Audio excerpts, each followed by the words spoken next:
कहानी की शुरुआत शाओलिन के बुद्धिस्ट टेम्पल से होती है। एक छोटा लड़का वहाँ टेस्ट देने आता है। यह कोई नॉर्मल लड़का नहीं बल्कि एक मार्शल आर्टिस्ट होता है जिसका नाम शाओयू है। जो जब 3 साल का था तब इसके मॉम डैड ने इसे मार्शल आर्ट्स सीखने के लिए शाओलिन टेम्पल में भेज दिया, जिससे यह बहुत छोटी उम्र में मार्शल आर्ट्स सीख गया और आज 8 साल का होने के बाद ये मार्शल आर्ट्स का एग्जाम देने जा रहा है। शाओयू सीनियर स्टूडेंट से लड़ने लगता है। वो बड़ी आसानी से उन्हें बीट कर रहा होता है। वहाँ पर 3 सीनियर होते हैं जिन्हें शाओयू को अगरबत्ती बुझने से पहले हराना होगा। अगर वो ऐसा नहीं कर पाए तो शाओयू एग्जाम पास कर लेगा। 2 सीनियर्स लगातार शाओयू को हराने की कोशिश करते हैं, मगर आधी अगरबत्ती खत्म होने तक भी वो शाओयू को नहीं हरा पाते, पर शाओयू उन्हें हरा देता है। अब वो तीसरे सीनियर पर अटैक करने लगता है। उनके बीच काफी जबरदस्त फाइट चलती है। शाओयू से कड़ी टक्कर दे रहा होता है। अगरबत्ती खत्म होते हैं वो लड़ना बंद कर देते हैं और शाओयू अपनी जीत से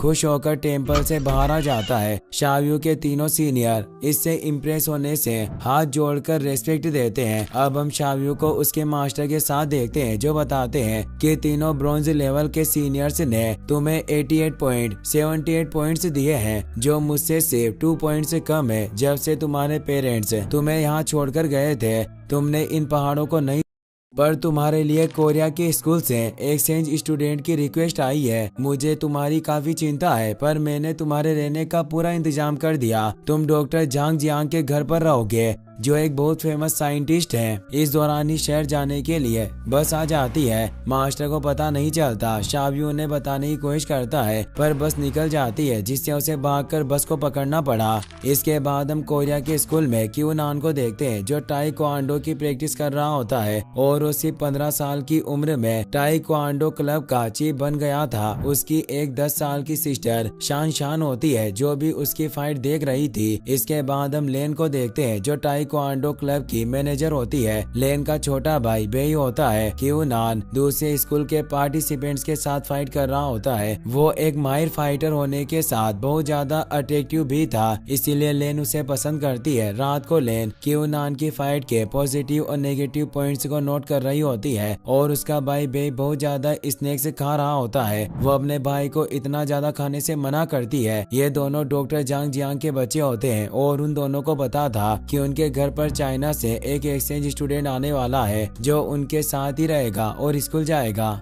तभी लेन के पास उसके डैड का वीडियो कॉल आता है जो उनसे कहते हैं कि मुझे यहाँ पर बहुत सारा काम है, इसीलिए मैं कुछ दिनों तक घर नहीं आ सकूंगा। तुम्हें अपना ध्यान खुद ही रखना होगा। लेन उन्हें कहती है कि जब माँ गुजरी थी तब आपने प्रॉमिस किया कि आप हमारा अच्छे से ख्याल रखेंगे, लेकिन आप तो यहाँ हो ही नहीं। हम दोनों बहुत ज्यादा फास्ट फूड खा रहे हैं, साथ ही सुबह भी लेट उठते हैं। अब तो यहाँ पर एक और बच्चा भी आने वाला है, मैं उसका ध्यान कैसे रखूंगी। जांग उसे समझाते हैं कि मैं अपना काम पूरा करके बहुत जल्दी तुम्हारे पास आ जाऊंगा। मैंने तुम्हारे लिए एक गिफ्ट भेजा है, क्या तुम्हें वो मिल गया। बे कहता है कि आपका एक गिफ्ट भी बाकी गिफ्ट्स की तरह बेकार होगा, हमें उसे नहीं देखना। तो कहते हैं कि उस गिफ्ट में मैंने अपने सालों की मेहनत को स्टोर किया हुआ है, इसीलिए तुम उसे किसी सेफ जगह पर रख देना। उनके डेट सीरियस थे, लेकिन उन दोनों को मजाक लगता है और वो अपने डेट की बात पर ध्यान नहीं देते। तभी हमें कुछ गुंडों को दिखाया जाता है जो डॉक्टर झांग के लैब की ओर बढ़ रहे होते हैं, लेकिन उसी वक्त लेन के घर की डोरबेल बज गई थी और शाओयू वहां जाता है, इसीलिए वो दोनों शाओयू से मिलने में लग गए थे। इसी बीच गुंडों ने लैब में आकर डॉक्टर झांग जियांग को पकड़ लिया और वो वीडियो कॉल को कट कर देते हैं। वो गुंडे टूरिंग 9 नाम के प्रोग्राम को ढूंढ रहे होते हैं जो डॉक्टर ने पूरी दुनिया से छुपाकर बनाया होता है। वो लोग डॉक्टर से पूछते हैं कि टूरिंग 9 कहाँ है। डॉक्टर उनसे कहते हैं कि टूरिंग 9 बस एक इंटेलिजेंट टॉय है जो मेरी मरी हुई वाइफ की आवाज में बात करता है, उसमें कुछ खास नहीं है, मैंने तो उसे अपने बच्चों के लिए बनाया है। मगर अब वो गुंडे डॉक्टर को पीटने लगते हैं। डॉक्टर उन्हें कुछ नहीं बताता। अब वो लैब का सीसीटीवी फुटेज चेक करते हैं। उन्हें पता चलता है कि डॉक्टर ने टूरिंग 9 को पार्सल में पैक करके अपने घर भेज दिया है। गुंडों का लीडर मिस्टर शेन अपने 2 लोगों काई और डिल्ले को उस पार्सल को लाने भेजता है। वो दोनों अपना हुलिया बदलकर डॉक्टर झांग जियांग के घर के बाहर आ जाते हैं। दूसरी ओर घर के अंदर शाओयू मेडिटेशन कर रहा है, लेकिन दिन बे वीडियो गेम खेल रहा होता है, जिससे शाव्यू अपना मेडिटेशन नहीं कर पा रहा होता। बे उसे भी अपने साथ वीडियो गेम खेलने के लिए बुलाता है। शाव्यू को वीडियो गेम बहुत ज्यादा पसंद आया और अब वो दोनों जोर जोर से चिल्लाकर गेम खेल रहे थे। रूम के बाहर लेन को जब उनकी आवाज सुनाई दी तो रूम में आने लगती है, मगर वो दोनों जल्दी से गेम बंद कर देते हैं और सो जाते हैं। उनके घर के बाहर काई और डिल्ले कार में बैठे हुए प्लान सोच रहे थे। डिल्ले चोरी करने के लिए अपना मास्क पहनता है ताकि वो अंदर जाकर ट्यूरिंग 9 हासिल कर ले, लेकिन काई उसे मना कर देता है और कहता है कि हम अभी चोरी नहीं करेंगे, बल्कि कल दिन में जब बच्चे स्कूल चले जाएंगे तब घर में घुसकर चोरी करेंगे, जिससे किसी को कुछ पता नहीं चलेगा। लेन जब सोने जा रही होती है तो उसकी नजर अपने डेट के भेजे गिफ्ट पर पड़ती है, इसीलिए वो उसे लेकर अपने रूम में ले आई और उसे देखने लगती है। उस बॉक्स के अंदर एक इलेक्ट्रिक पांडा होता है, जिसका बटन ऑन करते ही वो बोलने लगता था। डॉक्टर जांग जियांग ने उसके अंदर एक आर्टिफिशियल इंटेलिजेंस को डाला होता है, साथ में अपनी मरी हुई वाइफ की आवाज भी उसे दी थी। इसीलिए लेन अपनी माँ की आवाज सुनकर इमोशनल हो जाती है। एआई उसे नया पासवर्ड सेट करने को कहती है। लेन उससे पूछती है कि कैसा पासवर्ड, लेकिन अब एआई इसी आवाज को अपना वॉइस पासवर्ड बना लेती है। लेन को कुछ समझ नहीं आता, वो उसके ऊपर ज्यादा ध्यान नहीं देती और अपनी मोम को याद करती सो जाती है। अगले दिन वो तीनों तैयार होकर स्कूल जाने के लिए निकलने लगते हैं। तभी वो दोनों चोर भी उन्हें देख लेते हैं। वो घर में घुसने के इंतजार में होते हैं। तभी डिल्ले को पांडा लेन के बैग पर टंगा हुआ दिख जाता है। लेन को पांडा अपनी माँ की वॉइस की वजह से काफी पसंद आया होता है, इसीलिए उसने हमेशा उसे अपने पास रखने का डिसाइड किया है। वो दोनों चोर अब पांडा चुराने का नया प्लान सोचने लगते हैं। बच्चे स्कूल जा रहे होते हैं। तभी रास्ते में उन्हें क्यूनान और उसकी सिस्टर शान शान मिलते हैं और वो सभी साथ स्कूल जाने लगते हैं। तभी डिल्ले वहाँ आकर लेन के बैग से पांडा चुराकर भागने लगता है। शाव्यू देख लेता है और उसका पीछा करने लगता है। शाव्यू उसे पीटने लगता है। क्यूनान भी उसे काफी पीटता है। इसके बाद वो उससे पांडा ले लेते हैं और स्कूल चले जाते हैं, जहाँ पर शाव्यू का सभी से इंट्रोडक्शन करवाया जाता है। सभी बच्चे शाव्यू का पहनावा देखकर हैरान थे और उसका मार्शल आर्ट्स देखना चाहते थे। दूसरी ओर शाव्यू क्यूनान और ताइक्वांडो से इम्प्रेस हो चुका होता है। स्कूल के सभी बच्चे शाव्यू के बारे में जानना चाहते थे, इसीलिए वो सभी फिजिकल एजुकेशन मतलब पी क्लास का इंतजार करने लग जाते हैं। पी क्लास में शाव्यू सभी को अपनी फ्लेक्सिबिलिटी और स्पीड से हैरान कर देता है। उसने सभी बच्चों के साथ पी टीचर को भी हैरान कर दिया होता है, जिसके बाद वो बे के साथ लेन के पास जाता है जो ताइक्वांडो ट्रेनिंग हॉल में थी। क्यूनान भी वहीं पर प्रैक्टिस कर रहा होता है, जिसे देखकर अब शाव्यू खुश है और उसकी प्रैक्टिस करने की स्टाइल को देखने लग जाता है। क्यूनान भी उसकी वजह से और ज्यादा मुश्किल स्टंट करने लगता है। रात को लेन और सभी के सोने के बाद काई और डिल्ले घर में घुसकर चोरी करने का प्लान बनाते हैं। पहले काई घर में घुसता है, लेकिन वो कैक्टस के प्लांट्स पर कूद जाता है, जिससे उसे काफी पेन होता है। इसके बाद वो दोनों साथ मिलकर घर में घुसते हैं, लेकिन शाव्यू को अभी नींद नहीं आई होती और वो लिविंग रूम में वही स्टंट करने लगा जो उसने क्यूनान को करते देखा। अब शाव्यू को दोनों चोर दिख जाते हैं और वो पहले तो छुपकर उन्हें परेशान करता है, लेकिन बाद में उन्हें बहुत पीटता है और घर से भगा देता है। पर इस फाइट में भी वो दोनों एक ह्यूमिडिफायर पांडा को लेकर आ गए थे और उन्हें लग रहा था कि ये वही पांडा है जो उनके बॉस को चाहिए। वो उसे लेकर अपने बॉस मिस्टर शेन के पास पहुंच जाते हैं। बॉस काफी गुस्सा होता है और गलत आइटम लेकर आने की वजह से उन्हें सजा देता है और दोबारा से ट्यूरिंग 9 को ढूंढ कर लाने के लिए कहता है।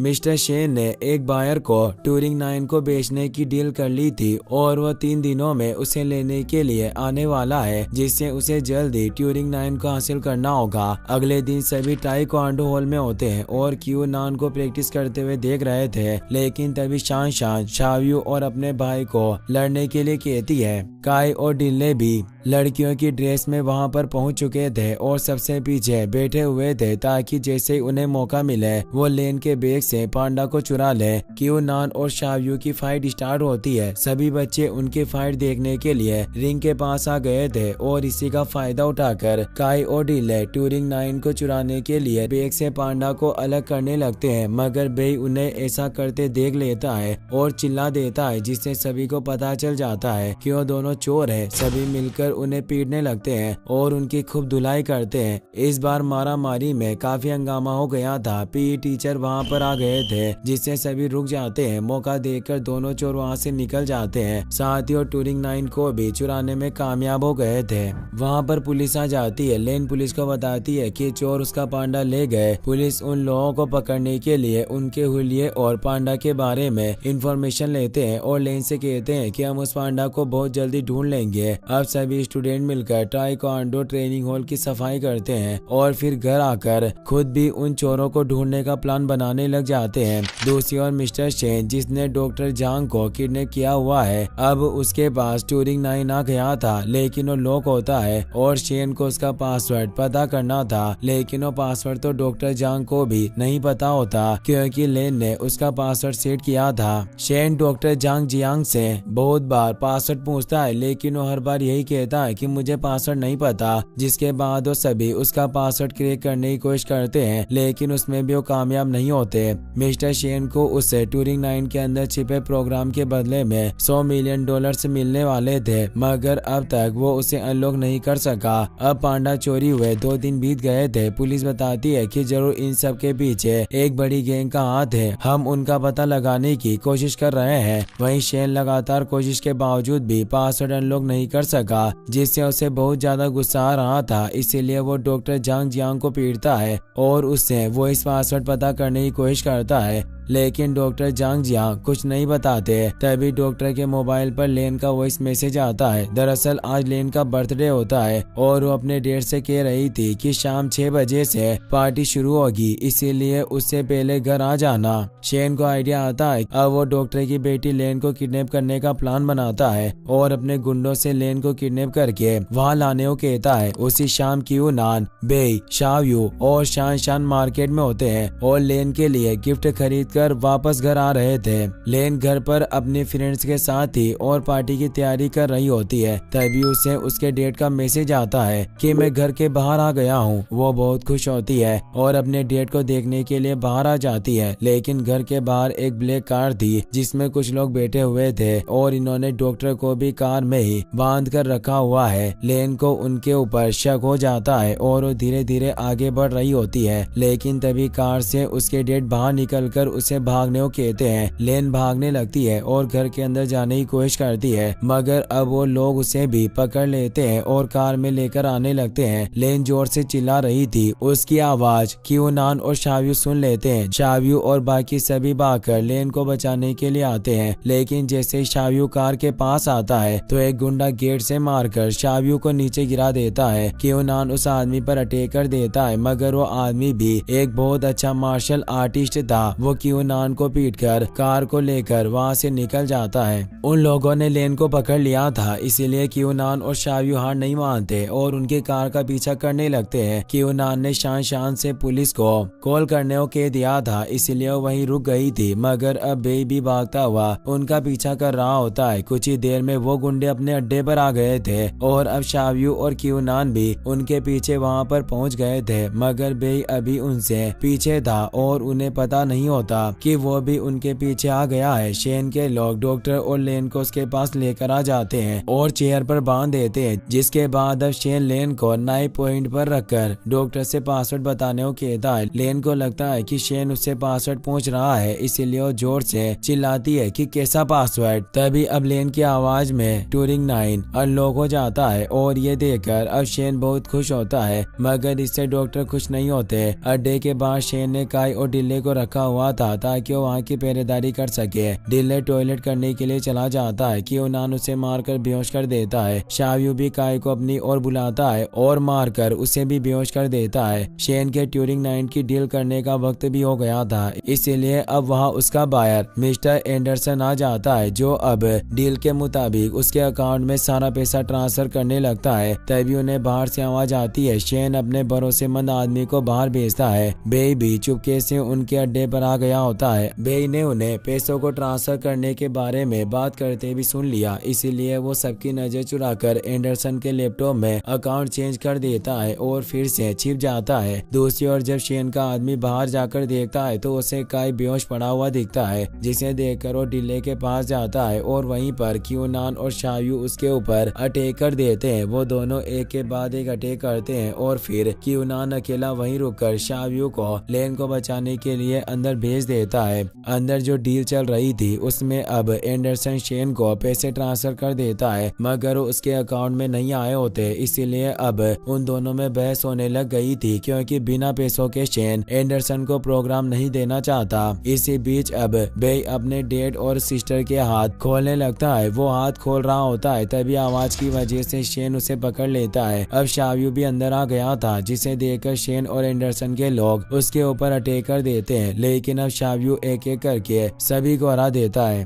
बेई ने डैड और सिस्टर के हाथ खोल दिए थे, इसीलिए वो भी आजाद हो गए। शेन, एंडरसन और डॉक्टर के बीच प्रोग्राम के लिए लड़ाई शुरू हो जाती है। लेन और बेई भी अब शावयू की मदद करने के लिए गुंडों को मारने लगती है। शावयू सभी गुंडों को मारकर बेहोश करने में कामयाब हो गया, लेकिन दूसरी ओर शेन टूरिंग 9 के प्रोग्राम को लेकर भाग निकला, इसीलिए अब शावयू और बाकी सब उसका पीछा कर रहे होते हैं। क्यूनान अभी भी शेन के आदमियों से लड़ रहा होता है, लेकिन वो अभी तक उसे नहीं हरा सका। उस आदमी ने क्यूनान को मारकर घायल कर दिया होता है। शेन भी वहां पर आ गया। शेन अपने आदमियों को आगे कर देता है, जो अब उन सभी को रोक देता है और शेन वहां से भाग जाता है। अब शावयू उस आदमी से लड़ने लगता है। ये देखकर बेई, डॉक्टर और लेन फिर से शेन के पीछे चले जाते हैं। अब शावयू को उस आदमी से लड़ता हुआ देखकर क्यूनान भी वापस लड़ने आ जाता है, मगर वो उन दोनों से ज्यादा पावरफुल होता है और उन्हें पीट रहा था। शावयू अपने मास्टर का सिखाया हुआ मार्शल आर्ट से याद करता है और उसकी मदद से उस आदमी पर अटैक करके उसे हरा देता है। डॉक्टर ने अपने बच्चों के साथ शेन को घेर लिया था और भागने के चक्कर में शेन खुद ही बॉक्सेस के नीचे दब गया, जिससे अब डॉक्टर को अपना टूरिंग 9 प्रोग्राम वापस मिल जाता है। अब वहां पर पुलिस भी आ जाती है, जो शेन और एंडरसन के सभी गुंडों को अरेस्ट कर लेती है। शावयू और उसके सभी दोस्त अब सेफ थे और किसी को चोट नहीं आई। वो सभी बहुत ज्यादा खुश थे। डॉक्टर जांग अपने दोनों बच्चों से वादा करते हैं कि आज से वो उन दोनों के साथ ही रहेंगे। इसके बाद हम शावयू के स्कूल का सीन देखते हैं। आज शावयू और उसके साथियों को इनाम दिया जा रहा होता है, क्योंकि उन्होंने वांटेड मुजरिम और उसकी गैंग को पकड़वाया था। साथ ही शावयू की बहुत ज्यादा तारीफ भी होती है, क्योंकि उसके आने से सभी स्टूडेंट अपनी फिटनेस को लेकर जागरूक हो गए। शावयू भी इससे खुश होता है।